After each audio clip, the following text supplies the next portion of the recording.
ગુરુજી છે એ હંમેશા બધાના હોવા જોઈએ, કારણ કે જેને ગુરુ નથી એનામાં જ્ઞાન ન હોય, એનામાં ભક્તિ ન હોય, અને જેને પણ ગુરુ ધારણ ન કર્યા હોય ને એનામાં પેલા સંસ્કાર અને વિવેક હોતા નથી. કારણ કે ગુરુજી આપણને ત્રણ વસ્તુ આપે છે. એક ગુરુજી માળા આપે, બીજી વસ્તુ ગુરુજી મંત્ર આપે, અને ત્રીજી વસ્તુ ગુરુજી મૂર્તિ આપે છે. કે લે આ ભગવાનની મૂર્તિ, આ મૂર્તિની તું પૂજા કરજે.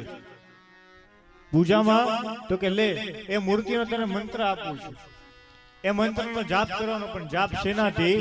ત્યારબાદ ત્રીજી વસ્તુ જેનું નામ છે માળા. મૂર્તિ, મંત્ર અને માળા ત્રણ વસ્તુ એ ગુરુજી આપે છે. માટે ત્રીજી વંદના ગુરુદેવને કરવાની છે. અને અવશ્ય તમે બધા પણ જો ગુરુજી ધારણ ન કર્યા હોય તો ગુરુજી ધારણ કરી લેજો.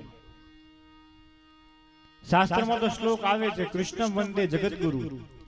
ભગવાન કૃષ્ણ આખા જગતના ગુરુ છે, પણ એનાથી પણ વધારે આકાશ, પાતાળ અને ધરતી આ ત્રણેયના ગુરુ તો કે ભગવાન શંકર છે. તુમ ત્રિભુવન ગુરુ વેદ બખાના, તુમ ત્રિભુવન ગુરુ વેદ બખાના, આન જીવ પાવર કા જાના, આન જીવ પાવર કા જાના.